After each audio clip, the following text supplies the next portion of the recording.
Hola, bienvenidos a este episodio de nuestro podcast. Mi nombre es Marcela Gálvez, yo soy médica genetista y soy directora médico-científica para Hensel en América Latina. El día de hoy vamos a hablar de uno de nuestros servicios, que es la secuenciación de genoma completo, llamado GenomaCell. Y para eso nos acompaña hoy la doctora Laura Parada, quien es médico genetista, con una amplia experiencia en análisis de secuenciación de NGS y quien lidera todos los análisis de secuenciación de genoma completa en nuestro laboratorio. Entonces, sin más preámbulos, doctora Parada, le doy la palabra para que nos cuente un poquito acerca de la historia del genoma. Hola, muchas gracias. Empecemos hablando de algunas generalidades de genoma humano y una breve mirada a la historia. El genoma completo está compuesto por un conjunto de información genética contenida en aproximadamente 3.200 millones de pares de base, distribuidas en 23 pares de cromosomas, y aunque tradicionalmente se ha asociado el genoma con los genes codificantes, esto solamente involucra del 1 al 2% del total del ADN. El resto del genoma está compuesto por otras regiones como regiones intrónicas, promotoras, potenciadoras, que cumplen roles fundamentales como la regulación de la expresión génica, la estabilidad del ARN, incluso la forma tridimensional de la molécula de ADN. Erróneamente se ha catalogado anteriormente este tipo de ADN como ADN basura sin función clínica. Sin embargo, hoy en día sabemos que variantes deleterias en estas regiones no codificantes pueden alterar la expresión génica y estar asociada a enfermedades genéticas. Este cambio conceptual tiene su origen en proyectos como el proyecto del genoma humano, que inició en 1990 y fue completado hasta el año 2003, y esta fue la primera forma de mapear la mayor parte del ADN. Sin embargo, en ese momento, además de todo el tiempo que tomó completar este proyecto, el costo superó más de los $3.000 millones, por lo que en ese momento su objetivo fue fundamentalmente científico o de investigación. Hoy en día, gracias a la secuenciación de siguiente generación o NGS, el genoma se ha convertido en una herramienta no solamente rápida, reducida en costo, sino accesible y con un impacto directo en la práctica clínica cotidiana. Entonces, ahora nos gustaría contarles acerca de la técnica de secuenciación. Bueno, doctora Laura, usted nos comentaba y finalizaba hablándonos un poquito de la secuenciación de siguiente generación o NGS y del proyecto del genoma humano, que fue fundamental para los avances que tenemos hoy en día. Como la doctora Laura contaba, antes secuenciar un genoma humano pues era absolutamente complejo. Ese primer genoma humano duró 13 años haciéndose. Hoy en día tenemos equipos como los que vemos aquí en este laboratorio que nos permiten secuenciar el genoma humano en menos de 24 horas. Y eso es gracias a la técnica, como lo mencioné antes, de secuenciación de siguiente generación, más comúnmente conocida por sus siglas en inglés como NGS, que es una técnica que básicamente nos permite secuenciar de manera simultánea y en paralelo, por eso también se conoce como secuenciación masiva en paralelo, múltiples genes, en este caso con el genoma completo, que como nos mencionaba la doctora Laura hace un momento, incluye no solamente las regiones que producen proteínas, que son llamadas regiones codificantes, sino todas aquellas regiones que hasta hace poco mencionaba la doctora Laura se conocían como regiones basura y que realmente hoy sabemos que son regiones reguladoras de nuestro genoma, que son regiones que regulan la expresión de genes o que potencian la expresión de estos genes.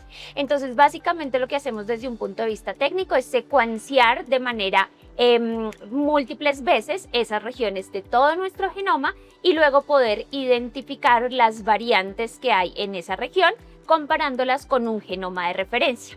Afortunadamente, hoy en día no existe solo un genoma de referencia, sino que gracias a proyectos como el proyecto de los 1000 genomas y otros que han ido ampliándose cada vez más, tenemos bases de datos que tienen cientos, miles e incluso millones de datos de exomas y genomas que nos permiten comparar la secuencia de cada paciente con esos genomas de referencia e identificar cuando hay cambios. Cuando logramos identificar esos cambios, lo que logramos identificar son variantes genéticas que son conocidas como variantes de nucleótido único o variantes en número de copia, más comúnmente conocidas como las CNVs.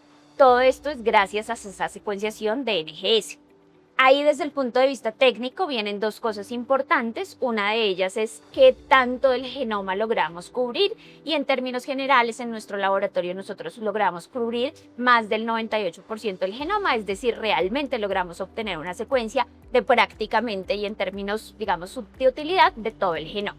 Pero además, como les decía, como secuenciamos de manera simultánea muchas veces cada uno de esos nucleótidos o pares de bases del ADN, otro concepto importante desde el punto de vista técnico y de calidad es la profundidad, que básicamente hace referencia a cuántas veces leemos cada una de esas bases, que en el caso de los genomas lo recomendable es 30 veces, es decir, 30x. Y que son las recomendaciones que nosotros seguimos en Gensia. Entonces, esto hablando un poco de las características técnicas del genoma, nos da paso a entender de la complejidad de secuenciar el 100% de nuestro genoma en comparación, por ejemplo, con estudios como la secuenciación del exoma completo, que es uno de los estudios que más utilizamos hoy en la práctica clínica. Y quisiera darle la palabra a doctora Laura para que nos ayude un poco en esa comparación de lo que es un genoma versus una secuenciación de un exoma. Claro que sí.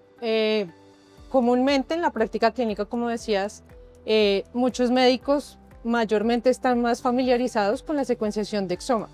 Esta es una técnica que analiza exclusivamente las regiones codificantes de los genes. Y aunque es una técnica que tiene este enfoque de análisis de secuencia del exoma, ha sido altamente útil debido a que el rendimiento diagnóstico llega a ser entre un 25 a un 40% en el estudio de enfermedades genéticas. Sin embargo, este análisis deja por fuera la información de cerca del 98% del ADN, como mencionábamos antes. Eso incluyendo regiones promotoras, reguladoras, regiones intrónicas importantes en la expresión de los genes. Este enfoque ha sido altamente útil debido a que su rendimiento diagnóstico llega a ser entre un 25 a un 40% en el estudio de enfermedades genéticas. Sin embargo, este tipo de análisis deja por fuera cerca del 98% de la información del ADN, incluyendo regiones promotoras clave y reguladoras, entre otras, por lo que es importante tener en cuenta digamos, las ventajas que puede tener analizar un genoma, ya que pues tenemos la capacidad de analizar pues, la totalidad de su información. En este caso es posible identificar variantes intrónicas, por ejemplo, variantes reguladoras, así como variantes estructurales, variantes de expansión repetitiva o anomalías en el número de copias que podrían pasar desapercibidas en un análisis de exoma. Desde un punto de vista técnico, como decíamos, el análisis de genomas ofrece ventajas como una cobertura más uniforme, como mencionabas, un menor sesgo por captura, lo que representa una menor tasa de falsos negativos y una mejora en la identificación de variantes complejas. Adicionalmente, diversos estudios han demostrado que el análisis de genoma puede aumentar el rendimiento diagnóstico entre un 10 a un 20% adicional. Especialmente se ha visto con mayor frecuencia en casos como trastornos neurológicos, epilepsias refractarias, trastornos cardiovasculares, entre otros. Y finalmente, pues, otro punto clave es el reanálisis a futuro. Teniendo toda la información del genoma, es posible reinterpretar el conocimiento pues, a medida que va evolucionando y esto lo convierte en una herramienta no solo inmediata, sino un recurso longitudinal que es capaz de acompañar al paciente a lo largo del tiempo y de adaptarse a los nuevos conocimientos médicos.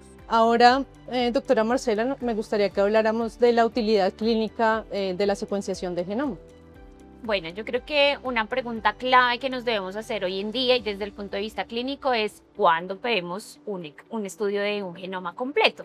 Y la respuesta es siempre que queramos maximizar el rendimiento diagnóstico. Es muy bien conocido hoy en día en la genética clínica que estos pacientes que tienen enfermedades raras, que son aquellos pacientes a los que se les hace los estudios de genoma completo, pasan por algo que se llama la odisea diagnóstica, que no es más que ese proceso de consultar médico tras médico, hacer un estudio genético tras otro, hasta lograr tener pues un diagnóstico final. El estudio del genoma lo que nos permite es optimizar esos tiempos, esos costos y esos estudios secuenciales, logrando un diagnóstico más temprano y oportuno.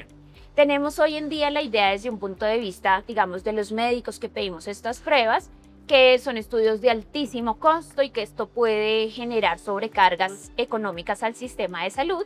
Sin embargo, cuando lo comparamos con respecto a hacer estudios secuenciales y al tiempo que toma llegar a un diagnóstico, incluyendo, por ejemplo, las consultas repetidas a múltiples especialistas, seguramente es mucho más costo efectivo hacer un estudio que nos permita lograr un diagnóstico de manera mucho más temprana y en tiempos mucho más oportunos y apropiados. Y es ahí donde viene una de las principales utilidades de la secuenciación del genoma.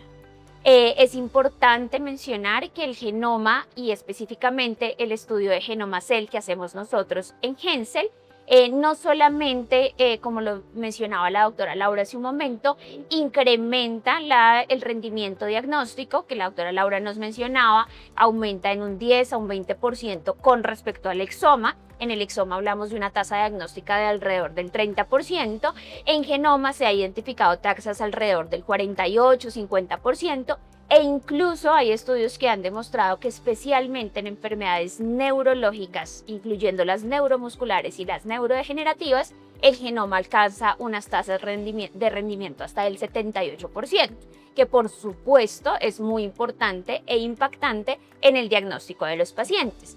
Y como les decía, nuestro genoma que hacemos en Hensel, que es Genoma Cell, incluimos además un tamizaje para los estudios de repetición de tripletas que hace la diferencia especialmente en aquellas enfermedades como las neurodegenerativas, las ataxias espinocerebelosas, que son causadas por este mecanismo que no es usualmente evaluado en estudios como por ejemplo el exoma u otros estudios. Entonces esto nos permite, si bien no es una estrategia diagnóstica confirmatoria para estos estudios, nos permite acercarnos a una posibilidad diagnóstica en este tipo de pacientes que muchas veces son aquellos que más sufren de esta odisea diagnóstica. Entonces, en conclusión, realmente cuándo pedir un estudio de genoma y cuándo, digamos, es óptimo, siempre que queramos reducir la odisea diagnóstica, siempre que logremos o queramos lograr tener un diagnóstico más temprano, oportuno y con mejor costo-efectividad en largo plazo. Entendiendo un poco esto de la utilidad clínica y aprovechando, doctora Laura, su experiencia como líder del equipo médico que hace los análisis y los estudios de genomas en Hensel, cuéntenos algún caso que usted considere que ha sido interesante o que ha sido particularmente importante a lo largo de estos análisis. Para ilustrar, como decías, el impacto clínico de la secuenciación de genoma, revisemos un caso clínico basado en los reportes en literatura. Se trata de un paciente pediátrico, el cual ha presentado epilepsia desde muy temprana edad, asociado a crisis febriles prolongadas. Esta epilepsia es refractaria y se ha asociado a retraso del neurodesarrollo. Este paciente pues, tendría un fenotipo compatible con un síndrome de tipo Dravet, y en este paciente el abordaje inicial pues incluyó estudios metabólicos, neuroimágenes y secuenciación de análisis de exoma. Sin embargo, este estudio pues, no logró identificar variantes deleterias que pudieran estar asociadas a epilepsia en estos genes. Sin embargo, persistió la sospecha diagnóstica de una entidad monogénica, por lo cual se decidió avanzar con secuenciación de genoma.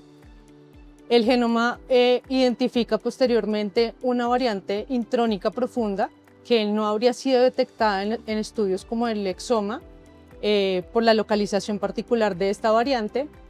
Esta variante estaba dentro del gen SCN1A, asociado a epilepsia de este tipo, compatible con el fenotipo del paciente. Y este tipo de variante lo que causa es un pseudoexón, la inclusión de un pseudoexón mediante la creación de un sitio críptico de splicing. Y esto finalmente va a alterar la función la función normal del canal de sodio. Este estudio finalmente pues, permitió dar una confirmación molecular de lo que estaba presentando el paciente, de este fenotipo, y pues adicionalmente va a mejorar tanto el asesoramiento a su familia como el manejo con los medicamentos que puedan dirigirse al tratamiento específico de este paciente. Y pues digamos que el genoma finalmente pues es la herramienta que puede tener un rol determinante en ese diagnóstico de este paciente. Ahora me gustaría que habláramos de las perspectivas en la clínica. Me encanta cerrar un poco este episodio hablando de la perspectiva y en relación con ese caso, porque creo que una de las perspectivas más importantes en el estudio de secuenciación de genoma es justamente esa correlación con la parte clínica de cada paciente. Hoy en día, como lo mencionábamos antes, tanto la doctora Parada como yo, pues el problema no es la secuenciación per se. Mencionábamos que hoy en día tenemos equipos que logran secuenciar el genoma humano en menos de 24 horas. Hoy en día el reto realmente que tenemos y a futuro es mejorar el análisis de la secuenciación de genoma. Y una parte fundamental es esa que usted hablaba antes, doctora Laura, de la correlación con el fenotipo de cada paciente y también un poco la integración con el equipo médico que está tratando ese paciente. No siempre lo que tenemos anotado en una historia clínica es suficiente para hacer un análisis de un estudio tan complejo y a veces tenemos que integrar dentro de ese análisis al equipo médico tratante para que nos proporcione más información personal, familiar, etcétera, del paciente que nos permita llegar a hacer un diagnóstico más certero para cada paciente y un poco, digamos, personalizado en el sentido de que no es un estudio que analicemos siempre con las mismas normas, sino más bien con un flujo de trabajo definido, pero teniendo la particularidad de cada paciente.